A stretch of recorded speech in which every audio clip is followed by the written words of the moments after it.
Menilik apa itu jantung rematik, sudah hadir di studio kita pada pagi hari ini dokter spesialis jantung dan pembuluh darah Rumah Sakit Jantung Harapan kita, Dr. Ameliana Susanto, dan juga pasien jantung Ibu Rina Risnawati. Selamat pagi, Dok. Selamat pagi, Dok. Selamat pagi, Mbak Rina. Apa kabar? Saya akan mulai dari dokter dulu ya. Dok, berarti salah satu poin yang di-highlight dalam AFCC adalah bagaimana ditemukannya banyak jenis penyakit jantung di masyarakat Indonesia yang berasal dari jantung rematik.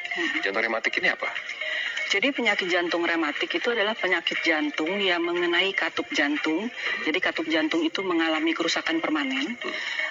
Tapi mulai sakitnya itu berawal dari masih anak-anak. Jadi itu merupakan kelanjutan dari proses penyakit yang dialami pada waktu anak-anak. Apakah ini gaya hidup atau?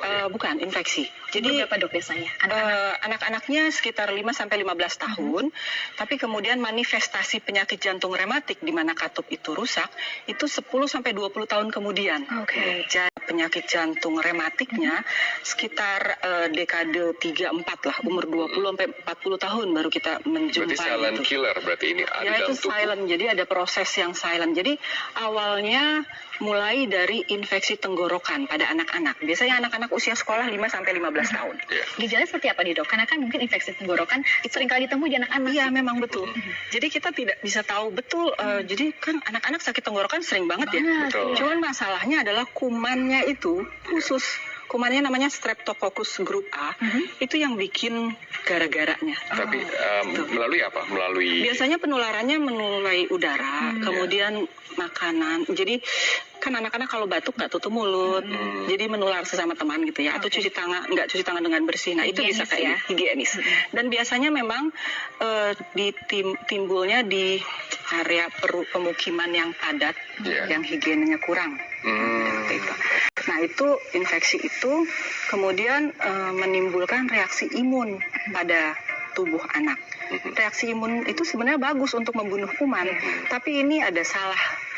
Jadi reaksi imun itu melawan badannya dia sendiri. Itu karena kuman itu kan? Karena bakteri. Karena bakteri itu badan kita menimbulkan reaksi imun. Nah, dalam kaitannya dengan infeksi tenggorokan karena Streptococcus group A itu, kemudian timbul yang kita sebut demam rematik. Nah, demam rematik itu terkait demam rematik itu adalah komplikasi dari infeksi itu tadi. Tapi memang sih angka kejadiannya dari sakit infeksi tenggorokan menjadi demam rematik sekitar 0,3-3% saja.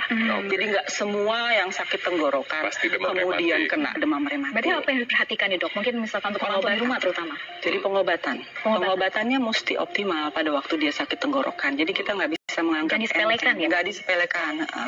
Jadi kita memang benar-benar kalau anak kita ada batuk lama, kemudian biasanya ada radang, kemudian kita lihat amandelnya, tenggorokannya ada. Jangan dibiarkan sendiri. Jangan dibiarkan sendiri. Biasa minum air hangat aja. Jadi mana nggak dibawa ke dokter, diperiksa yang benar ya, supaya tidak timbul penyakit demam rematik. Betul. Kita akan dengarkan dari Mbak Rina. Mbak Rina berarti bisa diceritakan apa yang sudah dialami dulu pada saat sakit? Iya, waktu itu saya di usia 27 tahun. Didiagnosa itu setelah melahirkan anak pertama. Jadi kondisi pada pasca setelah melahirkan, kondisi untuk kembali normal itu semakin menurun. Jadi pertama sering sesak nafas, untuk berjalan pun mudah capek ya, dokter ya. Jadi harus saya dirujuk untuk ke dokter jantung, didiagnosa ada penyempitan katup gitu. Jadi kemungkinan sesak nafasnya itu karena ada penyempitan katup. Nah, terus selama 8 tahun saya berobat jalan. Terus saya hamil kedua kebetulan. Belum sempat tindakan BMP ya, balon. BMP balon ya? Iya, balon. Jadi memang waktu pada saat saya didiagnosa, memang diharuskan harus BMV. Ya, jadi pada saat saya melakukan BMV itu pada saat saya hamil kedua. Jadi usia kandungan 8 bulan melakukan tindakan. Berarti saya ingin konfirmasi ini, berarti bakteri ini dalam tubuh pada saat kehamilan tidak mempengaruhi janin dan tidak mempengaruhi anak ya, Dok? Tidak ada ya berarti ya? Tapi mempengaruhi sang ibu. Benar, dan Mbak Rina ini kan waktu didiagnosa umurnya 27 tahun. Dan ini memang dikarenakan waktu masih kecil sempat terkena bakteri di tenggorokan. Itu waktu dengar pernyataan dokter, sadar nggak? Pernah nggak dulu didiagnosa Streptococcus bakteri? Recountnya gitu. Tidak, Tidak pernah. tidak sadar. Jadi memang waktu kecil sering radang tenggorokan. Sempat sering kali minum obat antibiotik, terus kadang lagi gitu. Jadi pengaruhnya besar juga ternyata ke jantung. Tapi pada saat dulu ke dokter tidak mengatakan ini akibat dari bakteri Streptococcus. Tidak, berarti kan bakteri ini diam-diam ya dok ya. Ini pinter nih menipu dari. Apakah memang perempuan pada saat melahirkan itu lebih mudah terdeteksi terkena penyakit jantung rematik? Nah, jadi pada dasarnya gini. Tadi saya telah jelaskan bahwa penyakit jantung rematik itu paling banyak pada usia dekade ke-3 sampai ke-4. Jadi sekitar umur 20-an sampai umur 40-an. Sementara itu, prevalensi yang lebih tinggi pada penderita penyakit jantung rematik itu adalah perempuan. Kenapa dok? Kenapa perempuan? Iya, kita nggak tahu secara ini kita dapatkan data seperti itu. Saya tidak tahu ada. Soalnya ini penyakit masih banyak teka-tekinya nih. Betul ya. Nah, jadi pada wanita usia 20 sampai 40 tahun itu kan masa reproduksi. Betul. Pekerjaan fisik yang paling berat untuk wanita usia segitu dalam tanda petik adalah hamil dan melahirkan. Nah, kelainan katup pada penyakit jantung rematik atau kelainan katup apa saja itu membuat gagal jantung. Jadi kan capek ya. Kan katup itu bisa bocor, bisa nyempit. Jadi menimbulkan keluhan gagal jantung. Nah, sedangkan wanita hamil itu kan dia beban jantungnya besar. Nah, sering-sering pada saat itulah ketahuannya. Tapi kan ini kan setelah berapa tahun nih dok. Tapi baik lagi berarti bagaimana nih kita bisa mendeteksinya? Mungkin sekarang kita banyak seperti Robert juga mungkin sering sakit tenggorokan, saya juga. Ini bagaimana? How do we detect it? Oke, mungkin targetnya ke anak-anak ya. Kalau kita kan udah lewat. Sebetulnya meningkatkan kewaspadaan saja. Jadi kita pertama tidak menganggap enteng suatu sakit tenggorokan pada anak-anak. Ya. Kita bisa periksakan yang betul. Kemudian kalau misalnya biasanya 2-3 minggu setelah sakit tenggorokan, kalau misalnya jadi demam rematik, itu pasien akan jadi demam, ya, disertai gejala lain, misalnya ada peradangan di sendi-sendi besar, ya, lutut, siku, gitu ya. Nah itu kita mesti waspadai. Dokter katakan dari sakit radang tenggorokan menjadi demam rematik kan hanya 3%. 0,3 sampai 3%. Berarti 97% tidak terjadi demam rematik. Ini kan berarti menjadi silent killer yang ada di tubuh kita. Nah, bagaimana mendeteksi bakteri ini dalam tubuh? Apakah kita harus cek lab? Kita harus cek darah?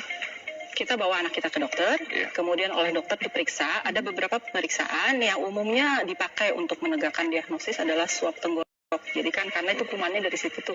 Jadi kita oles, kemudian kita periksa itu, kita tes dari situ apakah positif atau tidak. Selain itu pemeriksaan darah yang umum lah. Ya, jadi diagnosis, pengenalan dini itu penting. Ya, kita sebagai orang tua kalau misalnya ada keluarga atau ponakan atau adik, ya kalau ada sakit seperti itu kita bawa ke dokter, jangan dianggap enteng lah. Soalnya ini kita baru bicara mengenai demam rematik saja, tapi kan ada demam-demam yang lain yang sebetulnya harus ditangani juga kalau anak kita sakit kan. Betul. Mbak Rina berarti dulu agak nyesel ya Mbak ya kalau seandainya demam, kalau seandainya batuk ini tidak cek lab atau cek darah. Iya sih, ada penyesalan juga. Tapi akhirnya belajar ya Mbak Rina. Iya, jadi banyak. Kan dulu kan Mbak Rina juga nggak tahu, nggak paham. Jadi pas tahu tuh pas usia 27 tahun, ya kalau memang tahu sebelumnya kan ada tindakan ini ya, medis. Tapi sekarang 8 tahun, tapi Mbak Rina kan pengobatannya selama 8 tahun. Sampai sekarang masih berlanjut berobat jalannya? Masih berjalan. Kebetulan saya kemarin itu bulan April tindakan BMV. Jadi di biusnya tapi hanya tidak ini tidak. BMV itu bisa dijelaskan nggak Mbak apa? Itu adalah balon ya, berarti membuka pembuluh darah kan? Bukan pembuluh darah, membuka katup. Membuka katup berarti. Lewat vena ya Bu, pembuluh darah vena. Jadi kondisi saya sadar. Untuk prosesnya juga tidak terlalu lama, kurang lebih sekitar 20 menit. Ini operasi besar, operasi sedang, operasi kecil. Iya, jadi keadaan sadar, terus prosesnya juga tidak menyakitkan juga sih. Jadi karena dibantu beberapa dokter yang profesional. Biayanya mahal nggak sih kalau seandainya perawatan dari penyakit ini? Mahal tidak biayanya? Kalau penyakit jantung memang mahal ya. Cuma kemarin itu kan saya pakai BPJS ya. Jadi kebetulan di rumah sakit yang saya berobat juga pelayanannya bagus. Jadi tidak ada perbedaan antara umum atau BPJS. Hampir sama pelayanannya. Dan terima kasih juga untuk tapi paling hebat ya Mbak Rina, ini semangatnya juga loh Bet, ya kan, untuk melakukannya semua. Tapi kan ini Mbak Rina alhamdulillah sudah terdeteksi dan sudah ditangani. Tapi ini Dok, untuk komplikasi lainnya di penyakit jantung itu apa bahayanya? Jadi penyakit jantung rematik itu punya komplikasi yang tidak menyenangkan ya. Antara lain gagal jantung, itu yang sudah dialami sama Mbak Rina ini ya. Dia cepet capek, sesak napas, tidurnya juga mula-mula bantal tinggi ya. Oh, itu udah termasuk gagal jantung? Udah termasuk gagal jantung. Kemudian yang berikutnya adalah gangguan irama jantung. Gangguan irama jantung itu ya aritmia. Kemudian bisa timbul bekuan darah di dalam jantung. Nah ini masalahnya. Kalau bekuan itu keluar, nyangkut di pembuluh darah otak jadi stroke. Jadi ini sayang banget di usia-usia muda, masih produktif, kemudian stroke. Nah itu kita mesti memikirkan nih, bisa aja pasien itu datang dengan presentasi stroke dulu, bukan jantungnya. Stroke usia muda, kemudian kita pikir nggak taunya penyakit jantung rematik. Tapi dia akibatnya dari bakteri ini yang sudah lama bukan bakteri, maksudnya kerusakan. Bakterinya udah zaman waktu dia kecil. Betul. Tapi kan mindset ini pertanyaan terakhir saya Dok. Berarti mindset dari masyarakat Indonesia, Bantu kan masih dalam tanda kutip penyakit yang enteng. Masa kalau saya harus mengeluarkan uang untuk cek darah, cek lab, ke dokter untuk sebuah penyakit jantung, penyakit batuk kan rasanya terlalu mahal kan? Ya kalau dilihat dari segi, kita lihat pertama dari segi keuntungan secara jangka panjang.